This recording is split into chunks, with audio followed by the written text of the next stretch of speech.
বিধানসভায় এবার তৃণমূল বিধায়কদের সই বিতর্ক জানিয়ে অভিযোগ দায়ের হলো হেয়ার স্ট্রিট থানায়। তদন্তে সিআইডির হ্যান্ডরাইটিং এক্সপার্টদের নিয়ে দুই তৃণমূল বিধায়ক নয়না বন্দ্যোপাধ্যায় এবং বাহারুল ইসলামের বাড়িতে পৌঁছে গেলেন তদন্তকারী আধিকারিকরা।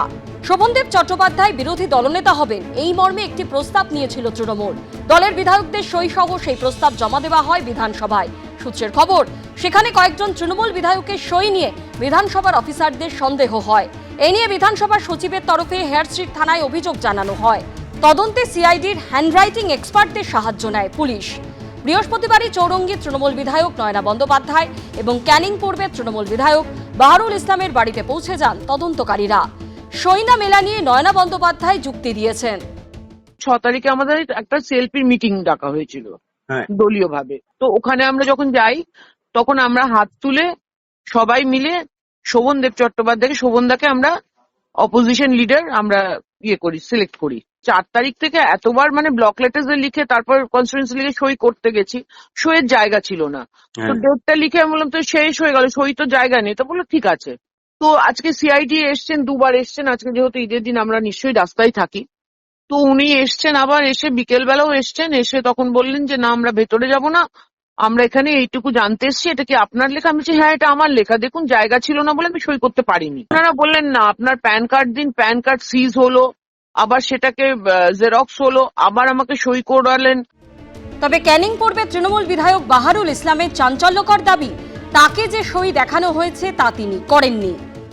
আমাকে যখন বললো যে 6 তারিখ আপনি কোথায় ছিলেন, তো সেক্ষেত্রে আমি বললাম যে ভাঙড়ে পোস্টপোল ভায়োলেন্সের কারণে আমি 6 তারিখ তো বাড়ির থেকে বেরোইনি, আমি বাড়িতেই ছিলাম। তো সেক্ষেত্রে বললো যে আপনার 6 তারিখের ডেটে এরকম একটা সিগনেচার রয়েছে। আমাকে দেখালেন সিগনেচারটা। তো সিগনেচারটা দেখে আমি অবাক হলাম যে এই সিগনেচারটা আমি তো করিনি। তো সেক্ষেত্রে এই সিগনেচারটা কিভাবে, কে বা কারা করলো, কেন বা করলো, কে বা কারা করলো, আমি এটা আমি গভীর উদ্বেগজনক ঘটনা। এটা আমি কি ভাষায় বলবো বুঝতে পারছি না। এ নিয়ে তৃণমূলকে খোঁচা দিতে ছাড়েনি বিজেপি। সম্ভবত উপস্থিতি নিয়ে সেখানে কিছু একটা গন্ডগোল হয়েছে সই সাবুতে। এটা যদি হয়ে থাকে এটা অত্যন্ত ভয়ঙ্কর, যেই করে থাকুন। সেটা বিধায়ক যদি করে থাকেন সেটা লজ্জার, আর বিধায়কের জন্য যদি অন্য বিধায়ক কেউ করে থাকেন সেটা লজ্জার এবং ভয়ঙ্কর বটে। কিন্তু দাদা বৌদির যদি সই কেলেঙ্কারি হয় সেটা তো বড় ভয়ঙ্কর। কিন্তু যখন সিআইডি গেছে, হ্যান্ডরাইটিং এক্সপার্ট দিয়ে একজন মাননীয় বিধায়কের বাড়িতে গেছে, তখন সেখানে কোনো না কোনো সমস্যা আছে। বেলেঘাটা তৃণমূল বিধায়ক কুণাল ঘোষের সঙ্গেও যোগাযোগ করেন তদন্তকারীরা।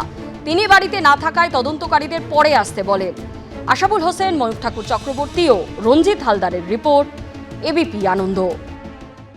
এবিপি আনন্দ, এগিয়ে থাকে, এগিয়ে রাখে।